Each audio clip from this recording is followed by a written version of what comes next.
জয় রাধে। গুরু গৌরাঙ্গ জয়তী। রাধার প্রেম সাধ্য শিরোমণি দ্বিতীয় ভাগ। প্রত্যেক গোপীর পার্শ্বে শ্রীকৃষ্ণ আছেন, শ্রী রাধার পার্শ্বেও এক মূর্তি আছেন। সাধারণত প্রেমের সর্বত্র সমতা হইয়া গিয়াছে, শ্রী রাধা যে অসামান্যতা তাহা থাকে নাই। শ্রী রাধা প্রেমের যে অন্যান্য সাধারণতা তাহার পরিব্যক্ত রহে নাই। তাই রাধার কুটিল প্রেম বামতা প্রাপ্ত হইল। প্রেম সর্প ও নদীর, ইহাদের গতি স্বাভাবিকভাবে বক্র। তাহাতেই শ্রী রাধা স্বরূপত বামানায়িকা, দক্ষিণা নহে। অকারণেই মানময়ী থাকেন।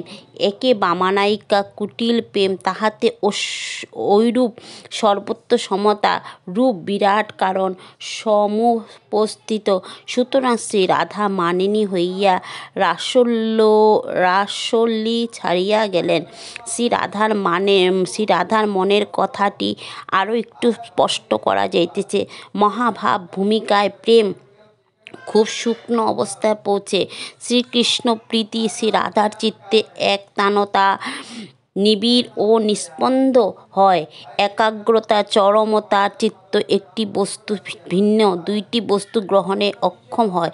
শ্রীকৃষ্ণ আমার প্রাণেশ্বর, শ্রীকৃষ্ণ জগজ্জনবল্লভ, এই দুইটির মধ্যে শ্রী রাধার একটি মনের প্রবেশ অসম্ভব হইয়া পড়ে। শ্রীকৃষ্ণ আমার, ইহা ছাড়া আর কিছুই জানা বা ভাবা তাহার পক্ষে সম্ভব হয় না। সুতরাং মদীয়তা বুদ্ধির চরম উৎকর্ষে এই মনের উদয়। এই মান রসের আধার, মাধুর্যের ধৈর্য। মানিনী মানবতী হইয়া রাসমণ্ডলী ছাড়িয়া যান। তাহাকে দেখিতে না পাইয়া ব্যাকুল হইয়া শ্রীকৃষ্ণ তাহাকে অনুসন্ধান করিবার জন্য রাসস্থলী ত্যাগ করিয়া গমন করেন। সুতরাং গোপীদের আশঙ্কা শ্রীকৃষ্ণ রাধাকে লইয়া চলিয়া গিয়াছে, ইহা প্রকৃত তথ্য নহে। সুতরাং অপ্রকৃত কাহিনী অবলম্বনে প্রভু ছল করিয়া যে তর্ক তুলিয়াছেন তাহা দাঁড়াইতে পারে না।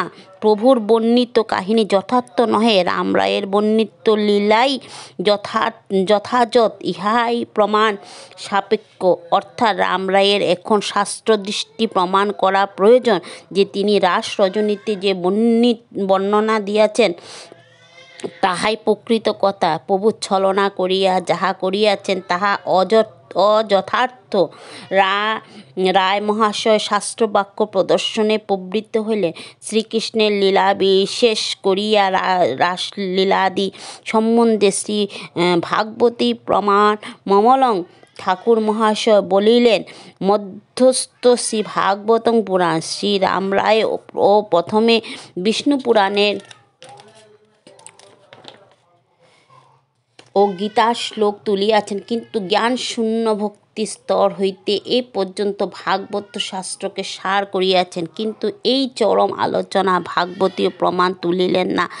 ইহার কারণ কি? শ্রী শ্রী প্রভু যে ছলনাটি তুলিয়াছেন আপাত দৃষ্টিতে শ্রী ভাগবতী তাহার ভিত্তি। শ্রী শুকের রাসবর্ণনা শ্রীকৃষ্ণ অন্তর্ধান করিয়াছেন, এই কথাই সুস্পষ্ট। শ্রী রাধাকে সঙ্গে লইয়া কিংবা শ্রী রাধার অনুসন্ধানের কোনো কথাই স্পষ্ট নহে। শ্রীকৃষ্ণ অনুসন্ধান করিতে করিতে গোপিকারা শ্রীকৃষ্ণের চরণচিহ্নের পার্শ্বে অন্য এক গোপীর চরণচিহ্ন দেখিলেন এবং পথে ক্রিয়াবিলাস চিহ্নাদি দেখিয়া উক্ত সঙ্গিনী গোপিনী কৃষ্ণের শ্রেষ্ঠ আরাধিকা ইহা স্থির করিলেন। অবশেষে তাহারা সেই প্রধানতা গোপীকে বিরোহিণী অবস্থা দর্শন করেন। তাহার কাতর ক্রন্দন শুনিয়া কিভাবে কৃষ্ণ কর্তৃক পরিত্যক্ত হইয়াছেন তাহা জানিয়া শ্রীকৃষ্ণ যে শ্রী রাধাকে সঙ্গে লইয়া অন্তর্ধান করিয়াছেন এইরূপ অনুমিত হয়। বস্তুত ইহা শ্রীগ্রন্থে বাহ্যার্থ অবলম্বনে মহাপ্রভুর প্রশ্নবাচক। একটু সূক্ষ্ম দৃষ্টি করিয়া মর্মার্থ গ্রহণের চেষ্টাপর হইলে দেখা যায় যে মানের কথা ও মান প্রসাদনের কথা শ্রী শুকোক্তির মধ্যে লুকায়িত আছে। শ্রীগ্রন্থের রাস অন্তর্ধানের শ্লোকটি এই তাহাদের মানে গোপীদের ও তাহার শ্রী রাধার সৌভাগ্যজনিত মদ ও মান দর্শন করিয়া কেশব গর্ভকে প্রশমন ও মানকে প্রসাদন করিবার জন্য অন্তর্হিত হইলেন। দেখা যাইতেছে মানঞ্চ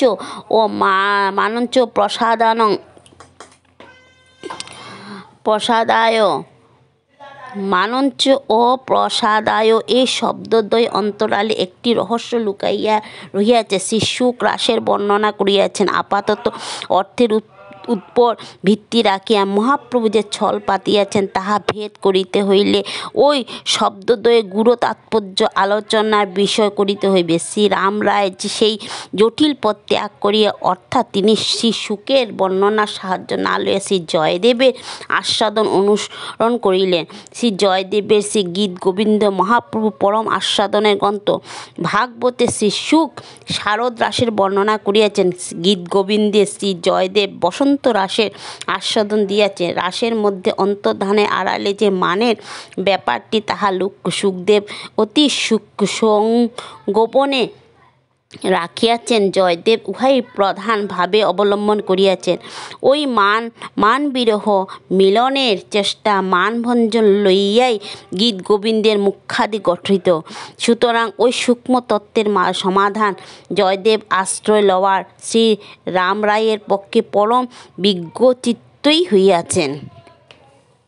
জয়দেব শ্রী রাধার মানের কারণটি স্পষ্টতর করিয়াছেন। প্রত্যেক গোপিকার পাশে এক কৃষ্ণ আছেন। শ্রী রাধা দেখিলেন শ্রীকৃষ্ণ অপর গোপীর সঙ্গে নৃত্য করিতেছেন। সামঙ্গে নিজ প্রতিবিম্ব দেখিয়া অন্য গোপী ভ্রমে যিনি মানবতী হন, ওই দৃশ্য দর্শনে তাহার মানোদয় স্বাভাবিক।